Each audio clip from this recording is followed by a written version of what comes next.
നിങ്ങൾ ഈ master ഷെഫിൻ്റെ audition പോലെയുള്ള ഓഡിഷനിലൊക്കെ പങ്കെടുത്തിട്ടുണ്ടോ? ഞാൻ പങ്കെടുത്തിട്ടുണ്ട്. അയ്യോ, ടി വിയിലൊന്നല്ല കേട്ടോ, റിയൽ ലൈഫിൽ. എൻ്റെ കല്യാണം കഴിഞ്ഞിട്ട് ഞങ്ങൾ ആദ്യം പോയത് സെക്കൻഡറാബാദിലേക്കാന്ന് പറഞ്ഞിട്ടുണ്ടായിരുന്നല്ലോ. അപ്പോൾ ക്വാർട്ടേഴ്സ് കിട്ടിയിട്ടുണ്ടായിരുന്നില്ല ആദ്യം. അപ്പോൾ 1-2 മാസം പുറത്താണ് കേട്ടോ ഞങ്ങൾ താമസിച്ചിരുന്നത്. അപ്പോൾ അന്ന് അവിടെ MCMയിൽ ഡിഗ്രിക്ക് പഠിക്കാമല്ലോ, എഞ്ചിനീയറിംഗിൽ. അപ്പോൾ ആളുടെ റുട്ടീൻ എങ്ങനെയാണെന്ന് വെച്ചാൽ രാവിലെ ഒരു 5:15 ആകുമ്പോൾ പോവും. മോർണിംഗ് PT ഉണ്ട്. അത് കഴിഞ്ഞ് ഒരു 7-7:30 ആകുമ്പോൾ വരും. പിന്നെ ബ്രേക്ക്ഫാസ്റ്റ് കഴിഞ്ഞിട്ട് 8-8:30 ആകുമ്പോൾ പോവും. ക്ലാസ് കഴിഞ്ഞിട്ട് ഉച്ചയ്ക്ക് വരും. ഉച്ചയ്ക്ക് ഒരു 1-1:30 വന്ന് ലഞ്ചൊക്കെ കഴിഞ്ഞ് ഒന്ന് റെസ്റ്റ് ചെയ്താൽ പിന്നെ ഒരു 4 മണിയാകുമ്പോൾ പിന്നെയും പോവും ഈവനിങ് PT. അത് കഴിഞ്ഞാൽ പിന്നെ വരെ 5:45-6 മണിയൊക്കെ കഴിഞ്ഞിട്ടാണ്. എനിക്കിതൊരു പുതിയ അനുഭവമായിരുന്നു കേട്ടോ. കാരണം വീട്ടിലൊക്കെ ഞാൻ കണ്ടിരിക്കുന്നത് എന്താ, അച്ഛൻ രാവിലെ ബാങ്കിലേക്ക് 9 മണിക്ക് പോവും, വൈകുന്നേരം 5:30 ആകുമ്പോൾ വരും.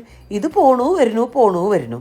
അങ്ങനെ ഒരു ദിവസം വൈകുന്നേരത്തെ PT കഴിഞ്ഞ് മൂപ്പര് വന്ന് ബെല്ലടിച്ചപ്പോൾ ഞാൻ വാല് തുറന്നപ്പോൾ കാണുന്നത് എന്താ അറിയോ, ഒരു വെള്ളപ്പട, ഒരു 8-10 പേര് വേറെ കൂടെ. വെള്ളപ്പട എന്ന് പറഞ്ഞാൽ വേറെ ഒന്നല്ല കേട്ടോ, ഇവര് വെള്ള ടീഷർട്ടും വെള്ള ഷോർട്ട്സും എല്ലാം ഇടുക. അതാ ഞങ്ങളുടെ കല്യാണം കഴിഞ്ഞിട്ട് 1 മാസം ആയിട്ടുണ്ടായിരുന്നുള്ളൂ.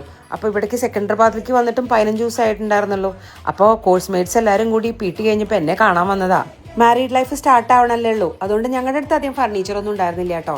ഒരു 4-5 പ്ലാസ്റ്റിക് ചെയറും കാർപ്പറ്റും പിന്നെ ഞങ്ങളും. എന്നെ പിടിച്ച് അവരെല്ലാവരും കൂടി ആ ചെയറും ഇരുത്തി. എന്നിട്ട് എൻ്റെ ചുറ്റുമായിട്ട് കാർപ്പറ്റിൽ അവരൊക്കെ കൂടി ഇരുന്നു. ഏതാണ്ട് വല്ല മഹാരാജാവും പ്രജകളൊക്കെ ഇരിക്കണ മാതിരി. ഓരോരുത്തരായിട്ട് തുടങ്ങി ക്വസ്റ്റ്യൻ ചോദിക്കാൻ. ആദ്യം ക്യാപ്റ്റൻ സെൻഗുപ്ത, മാം app fish curry may dahi ഡാലത്തെ ഹോ കി ദൂത്? അപ്പോൾ അപ്പുറത്തെ സൈഡിൽ നിന്ന് ക്യാപ്റ്റൻ ദാസ്, മാം ചായ മേ ദൂത് പേലെ ഡാലത്തെ കി ചായ പത്തി? ഒന്നും പറയണ്ട, തലങ്ങുന്നും വിലങ്ങുന്നും ഒക്കെ ക്വസ്റ്റ്യൻസ്. ഇതിലും എളുപ്പം മാസ്റ്റർ ഷെഫിന്റെ ഓഡിഷൻ ആവട്ടോ. അല്ല, ഇപ്പൊ ഇവരുടെയൊക്കെ ചോദിക്കൽ കണ്ടിട്ടുണ്ടെങ്കിൽ എല്ലാം അറിയണ മാതിരി കേട്ടോ, വെറുതെ ഒന്നും അറിയില്ല ഒരാൾക്കും. പക്ഷെ എന്റെ ഓഡിഷൻ വലിയ കുഴപ്പമില്ലാണ്ട് കഴിഞ്ഞു കേട്ടോ. എല്ലാ റെസിപ്പിയും ഒക്കെ ഞാൻ ഒരുവിധം കുഴപ്പമില്ലാണ്ടൊക്കെ പറഞ്ഞു കേട്ടോ. പിന്നെ പോരാത്തതിന് ഞാൻ ഉണ്ടാക്കിയ ഗുലാബ് ജാമുൻ അവർക്ക് എല്ലാവർക്കും കൊടുക്കുകയും ചെയ്തു. എന്റെ ജീവിതത്തിൽ അങ്ങനെ ഒരു എക്സ്പീരിയൻസ് ആദ്യമായിട്ടായിരുന്നു കേട്ടോ. എന്താ വെച്ചാൽ ഇത്രയധികം ആണുങ്ങൾ ഇരിക്കുമ്പോൾ അതിന്റെ ഇടയിൽ ഇരുന്ന് ഒറ്റയ്ക്ക് സംസാരിക്കുക.